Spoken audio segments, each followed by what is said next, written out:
All right. Hello, everybody. Can you hear me?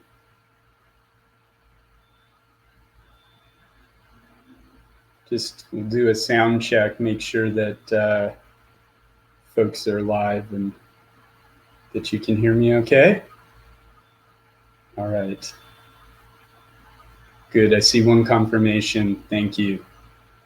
My name is Jonathan Alexander, and I am CTO at OpenZeppelin. We are going to spend a little time now talking about cybersecurity, focusing on startups and how to implement security in dangerous times, which we are all living through, increasingly so. Just to spend a couple minutes on OpenZeppelin, our mission is to protect the open economy. You may know us. We are a leader in cybersecurity audits. We work with all types of organizations. We've worked with a lot of groups that are developing infrastructure for blockchain and smart contract systems. That includes Ethereum Foundation. We audited the Solidity compiler, Polkadot, CeeLo. We work with teams developing protocols and applications, some here that you may know, Compound, Brave, DYDX, and many financial institutions and exchanges as well, where we provide a variety of security services. You may also know our OpenZeppelin contracts, which is the leading library for secure smart contracts on Ethereum. And it has been downloaded over 2 million times by the counts on GitHub. We know that there's about 9,000, 10,000 projects that embed OpenZeppelin contracts, and we have 8,000 stars, and we continue to work on that. But today, what I'd like to talk to you about, first of all, is some of the dangers that you may face if you're working on smart contract systems or applications. And to discuss that, we're going to talk about recent history and kind of what's going on. But then we're going to spend most of the time discussing some new research areas that we are working on at OpenZeppelin, some of which we're working on with partners, and try to explain some directions that security is going, which I think will provide you, hopefully, some ideas about techniques you can use in your own projects. And finally, we'll wrap up with some specific recommendations that startups can take right away and start working with. So as everybody knows, and I know has been much discussed even here in the conference, DeFi is just seen tremendous growth this year from a variety of projects, now over 6 billion locked. Many of these project teams we work with at OpenZeppelin, the majority of the ones listed here, we provide a variety of services to them. So we've been talking to them about some of their security needs. And while we've seen this tremendous growth, the other thing that we talk about in DeFi and smart contracts is composability. And this is actually a slightly dated graph, but it's just showing kind of the interconnection of transactions occurring across different protocols and systems. And the thing to remember about composability is that it also creates, as we have these dependencies and interconnections between systems, we move from linear risk and failures in one place to exponential risk, where it's hard to determine exactly some of the exposures that we might have and the failures in one system and how they might affect multiple other protocols and systems. So this is one of the issues that we struggle with and we all have to think about as we develop. When we talk to many teams that are working on smart contracts, a lot of the development teams that start working on them, they come from developing server-side back-end systems, and they start thinking about back-end systems and really, these systems that we're developing, the protocols are exposed to the public, so they're much more at risk. So while we know this has been a challenging 6 months, 6 to 9 months for many reasons in the world and our global economy, and we also know that DeFi has gone through this tremendous growth. The last 6 months has also seen a lot of challenges and losses in the DeFi space for a variety of reasons. And I'm just going to rifle through a few of the best known. MakerDAO, I think most people know, was directly affected by the financial markets being impacted by COVID, a sharp, violent drop in the price of ETH revealed some vulnerabilities that led to some losses. Uniswap and dForce had a vulnerability exposed, which led to some attacks and again some losses. BZX had a vulnerable price oracle that got exposed through price manipulation and wasn't anticipated, and again led to some problems. Hedgic had a typo that compromised a smart contract.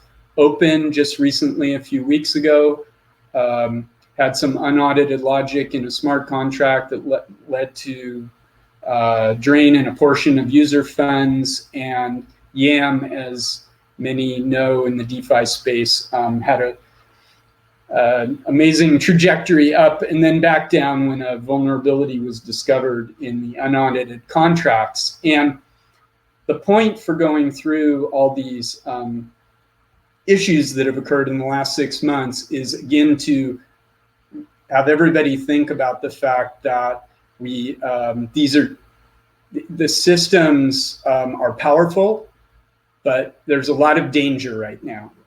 And we need to, and we're all working on how can we avoid these dangers and build in more defenses. So what I'd like to do for a little while is talk about some new areas that we are working on at OpenZeppelin. Some of these are currently in development. We actually have a new security defense platform that we are running live with a set of project teams. And so some of the features that I'm going to discuss here are actually live in that new platform. Some of these things are things that we have in development for the future.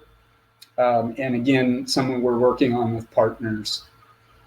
The first area, so this is going to cover a variety of different topics. The first area is penetration testing. So automated testing, as you may be aware, specifically talking in the Ethereum space, there are a variety of excellent tools out there that teams are making use of, Slither and Mithril and many other tools that fall into the static analysis or symbolic execution area.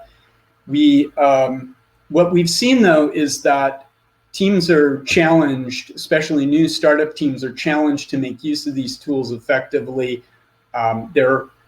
They're kind of a little hard. Usability is still not fully developed on the tools, and how to apply them to your specific system is not so clear.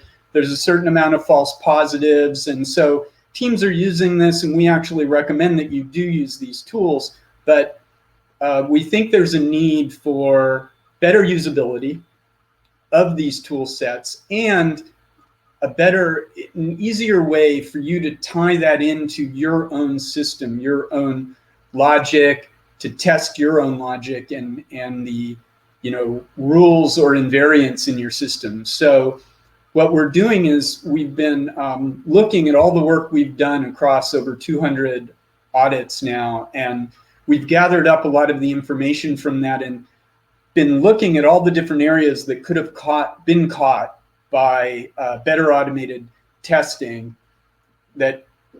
And now we're applying that to build kind of a new layer over these lower level tools so that we'll be able to, once this tool is released, you'll be able to now run these penetration tests on your smart contracts with a lower amount of false positives and higher targeting of valuable vulnerabilities and the ability to better tie this more easily into your own systems. Now, this is not formal verification, so we believe that formal verification is also very excellent practice, and there's a lot of good work going on in the tools development there. And this doesn't go to the level of verifying the logic of your smart contracts, but it will eliminate a large number of vulnerabilities, we hope, once this kind of a tool is fully developed. The next area that we're working on is how to make administration easier and more usable to improve the UX of smart contract administration. So for those of you who administer smart contracts yourself today, you probably suffer through a lot of low-level tools. It looks like stuff on the left here. And sometimes when you are running an administrative function, you may be not sure you're doing the right thing and you have to check and triple check. Also, it's just not that easy to bring other people into this process. So there's a lot of specialized learning that goes along. If you want to implement multi-sig, which you should, then there's a lot of learning that goes along with that. So adding other people into it, and also doing it in a way that can be transparent to your community, to other people, as to what you're doing, what you're changing. If you allow upgrade of your smart contracts and you go through an upgrade process, the ability to kind of have everybody be able to check, visibly understand what's happening, and review it before it gets approved, that's all just honestly too difficult today. It really, it creates opportunities for mistakes, which can lead to broken defenses. So what we're doing is we are working on tools that bring this up to a higher level, that provide better usability. You may have seen that we last week at OpenZeppelin released new plugin for Gnosis Safe. We've released new plugins for development tools as well that help with some of this, but we're building out actually higher level tools that'll let you implement multi-sig, implement time locks, implement just different, manage how you do whitelisting on your smart contracts at a higher level with better usability and more confidence, and share that with your community. And if you progressively decentralize, as you move from multi-sig to possibly a DAO and other voting, we want to make that simpler as well, so that you can have higher confidence and less mistakes. Another area that, if you're familiar with OpenZeppelin contracts, you know that we have a lot of low-level capabilities in the contracts for you to choose from. So if you want to make contracts upgradable, we have different patterns for upgradable proxies. If you want to make your contracts pausable, if you want to implement a type of access control, admin ownership, if you want to put in place re-entrancy guard, we have all these capabilities. Part of the problem that we see is that many teams are not aware of these different things. Many teams probably should consider using some of these. And another problem is just the implementation pattern is not great if you really want a group of these, combined with how easy is it to administer all this. So tied into what I just talked about before, having easier administrative UX, we're moving towards grouping together the various capabilities that can kind of be combined into a very simple minimal proxy pattern that you can use for your smart contracts which would automatically make all these capabilities available to you and make it much easier to manage. So we're calling this a smart contract firewall proxy. And the idea is that you're kind of building a firewall for your smart contracts that then you can pick and choose which of these you take advantage of. But it's safe, it's open, and it doesn't affect kind of the transaction flow, as long as you want some of these capabilities. Moving forward, another item that we've seen many projects need and actually implement themselves is capability for relayers. So teams have a lot of reasons why they often need to relay transactions to the blockchain. So that might be because, for example, maybe you need to poke your smart contracts on some scheduled basis to perform some specific kind of administrative or back-end action. So we've seen a lot of teams who actually write cron jobs, and they have the cron jobs kick off and execute a transaction. And the problem is that a lot of the work that's been done, that teams have done that have implemented to do that, is not reliable. They've kind of built cron jobs that may or may not run reliably, but more importantly, has some security exposures, because oftentimes the keys that are used to send the transactions are exposed on the servers. And granted, these servers are controlled by the project team, but they're therefore open to insider attacks, and and for a variety of reasons, the keys are exposed. So the best practice that we've discussed with many teams and recommended is that the keys should never be exposed in open systems. Even server-side keys should be held in a secure software key vault. But to help with this whole problem, which is combined with the reliability of delivering the transactions, which is combined with the complexities of getting the right gas price and trying to be efficient in your gas price usage, we're actually implementing what we call private relayers. And private relayers will be things that teams can manage their own relay, but they'll have this whole pre-built relayer subsystem that ensures that the keys are secure, gives you a way to call the relayer with an API key, where the API key itself can be rotated, can manage reliability, optimize gas price usage, and deliver these transactions safely to the blockchain. The other thing that you may be aware of that OpenZeppelin's also worked on is the idea of the meta transactions and the gas station network, which we released the prototype version 1 gas station network last year. We have now, there's now kind of a more evolved idea of gas station network and meta transactions, which is loosely just called GSN v2. Private relayers, this functionality that we've been designing and building out, will be compatible with GSN v2. So if you want to send meta transactions where the system pays gas for the user transaction, you'll be able to do that yourself with your own relayers in, again, a safe way that you have control over, and fully auditable end-to-end, and you can remove the relayer from the equation at any time you want.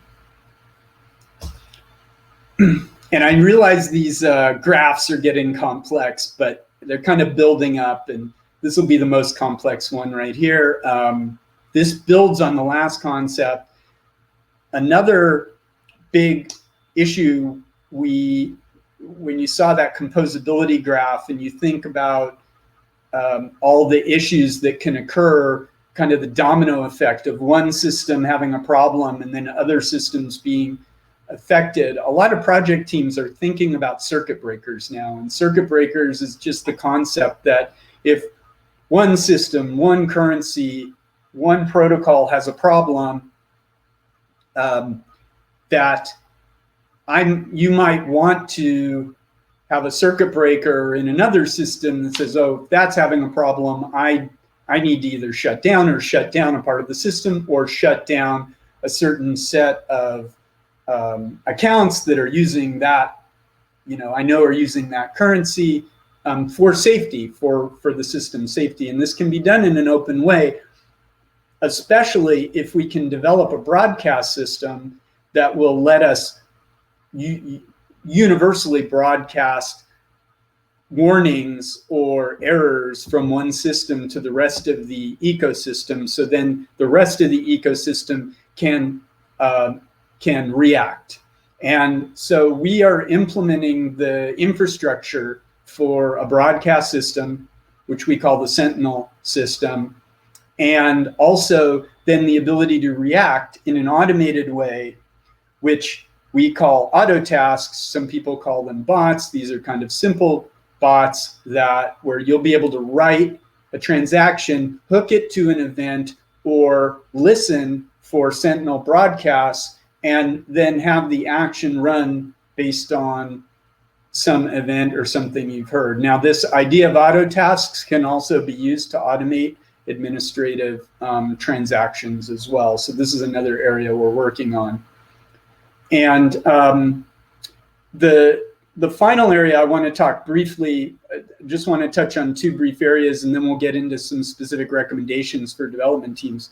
Another area of research, and this one is early for us, is the idea of how to allow enterprises who have reasons to want to permission access to smart contracts based on their off-chain controlled permissioning system. How can we let them bring that permission capability to public blockchains? We know that people are implementing permission blockchains, and we work with many of those teams, and we fully support that. But we're seeing many enterprises even who now want to make use of public blockchains like Ethereum to get specific advantages or get access to some of what's going on there. So they're looking for ways to interact. And we have this idea of the virtual permission blockchain that we'll be talking about over the next year to try to bring this idea forward. And the final area I'll mention that we're working on is security guidance systems, because a lot of people ask us, what should we do? We don't know what to do. We need to gather up that better information and make it so that teams can kind of track their own security methodology and their approach. And then we can use that to analyze what you should prioritize next, which we call quantitative risk analysis. And so these are other areas that we are working on. But hopefully, so that gives you some ideas about some exciting stuff that we're developing at OpenZeppelin. And now I want to get into some specific recommendations that if you have a startup or you're working with a startup and you want to know, well, what should we do? A lot of this is common sense. You probably know it, but still we try to lay it out here. The first thing is you really need a methodology. Think about having a methodology. And that starts with, you have to have best practices and you need to track them. So what you want to do is look for different best practices out there. There was an interesting paper out of the university, an Italian university, I forget the name, I'm sorry, which is cited here, which I thought they put out a great checklist for Ethereum, smart contracts, security development. But the main thing is to make sure you have a checklist of what you want to do. The second thing is track it. The third thing is test it. So look for ways to test that you've done what you've done, and use some of these tools like static analysis or symbolic execution analysis tools. Look forward to hopefully providing you other tools as well. And then bring in outside experts. So you're probably well aware that many teams have security audits. You can use bug bounties. We have checklists on the OpenZeppelin blog. I've cited one here that'll tell you what you should do to prepare for an audit. And then the final thing is also think about your emergency response. What are you going to do when there's a problem? Assume there will be a problem. And then we encourage our teams we work with to have tabletop exercises or tests to go through their emergency response and, execute, see what they would do, automate where possible, and know that you're ready, because the worst time to figure out what to do is when you're getting hacked.